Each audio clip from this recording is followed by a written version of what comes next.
Facebook रे view हो नहीं एटा एबे सबु नुआ क्रिएटर भाई भौणी मानक मनरे प्रश्न बारंबार उंकी मारुची। व्यू न होबार बहुत कारण रहिची। ता भितरु प्रथम कारण होची जेतेबेले भी मु फेसबुक खोलुची बहुत नुआ क्रिएटर मानक वीडियो मो सामना को आसुची। सेमाने तांको वीडियो किंबा रील्स किंबा फोटो जेतेबेले अपलोड करूचंती किछि भी टाइटल लेखुनाती। टाइटल न लेखिला माने आपनको कंटेंट रो रीच कमी जिवो। फेसबुक ताकू पुश करिवो नाही काहेकि ना से कंटेंट सबु ब्लैंक कंटेंट रे काउंट हबो। जदि आपण माने किछि टाइटल लेखिबे ताले जो दर्शक मानक सामना को आपनको कंटेंट जीवो से माने से टाइटल पढ़ी किनी आपनको वीडियो ऊपर क्लिक करिवे एवं देखिबे। जदि आपण माने किछि टाइटल न लेखिबे ताले दर्शक मानकू से वीडियो कोन किछि बुझा पड़िबो नाही कि से माने ता ऊपर क्लिक करिवेनी कि व्यू होबो नाही। जदि प्रथम 15 मिनिट अध घंटा भितरे दर्शक माने आपनको कंटेंट ऊपर क्लिक कले नाही ताले ताकू फेसबुक पुश करिवो नाही। मने रखिथिबे ए कथाटा सबुठारु इंपोर्टेंट कथा।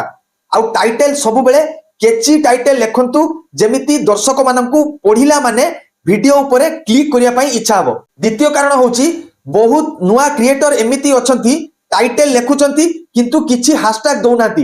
हैशटैग सबुठारु इंपोर्टेंट जिनिस होची कंटेंट रो। जेतेबेले भी आपण कोनोसी कंटेंट अपलोड करूचंती रिलेटेड हैशटैग निहाती दियंतु। हैशटैग सब बेले दर्शाए आपण को टाइप रो कंटेंट बनौचंती। तापरे फेसबुक सेही टाइप रो व्यूअर्स मानक पाखकु आपणकर कंटेंट को पुश करिथाय जहा फल रे आपणकर व्यू बढ़े रीच बढ़े लाइक कमेंट एवं शेयर आदि बहु परिमाण रे होइथाय।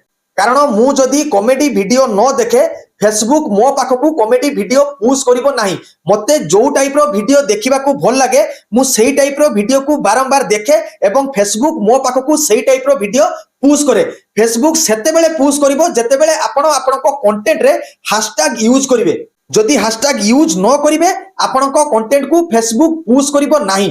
कारण फेसबुक को जोना पड़िबो नाही आपण को टाइप रो कंटेंट अपलोड करूचंती एवं आपणकर कंटेंट को सी को टाइप रो व्यूअर्स मानक पाखकु पुश करिवो। एवं सबुठारु बड़ कथा हला हैशटैग सबु बेले 5टी रु अधिका देबे नाही।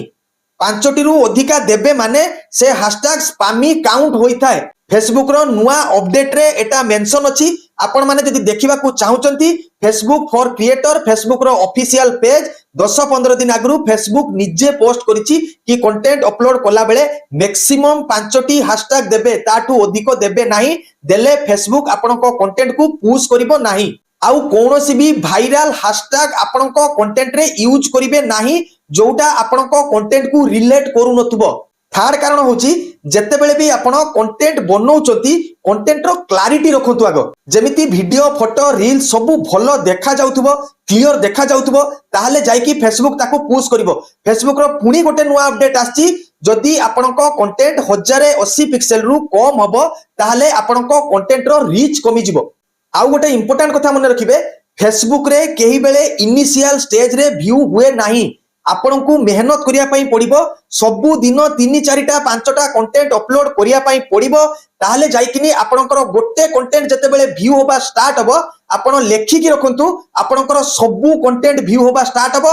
लाइक कमेंट शेयर सबु हबो आपणको फॉलोअर भी बढ़िबे आपणको व्यू होबा स्टार्ट हे जिवो। सेतिकी समय पर्यंत आपणको धैर्य धरि कि कंटेंट अपलोड करिया पई पड़िबो। तेनु फेसबुक रे सक्सेस पाया पई हेले आदौ काहारी कथा सुनंतुनी किछि कथा चिंता करंतुनी कहारो केते फॉलोअर अछि कहारो केते लाइक कमेंट शेयर होउची से सब जिनिस आदौ देखंतुनी। देखला माने आपनको डिमोटिवेट लागिवो आपण काम छाड़ी देबे। दया करी काम रे फोकस करंतु प्रति दिन काम करंतु 3-4टा 5टा लेखा यूनिक कंटेंट भाबिकिनी तैयारी करंतु एवं अपलोड करंतु। देखिबे जो दिन गोटे कंटेंट चलीबा स्टार्ट हबो पछरु सबु कंटेंट व्यू होबा आरंभ होइजबो। सेतिकी दिन पर्यंत दया करी धैर्य धरंतु एवं जो सब कथा गुडा आपनको कहिली जो सब टिप्स आपनको देली सेही सब टिप्स दया करी नुआ क्रिएटर भाई भौणी माने फॉलो करंतु। देखिबे आपनको चैनल ग्रो हबो चैनल रो रीच बढ़िबो फॉलोअर्स बढ़िबे व्यू लाइक शेयर कमेंट सबु बढ़िबे। आउ जदी किछि फेसबुक बाबद रे जानिबार अछि कमेंट रे निहाती लिखंतु। रहउची जय जगन्नाथ।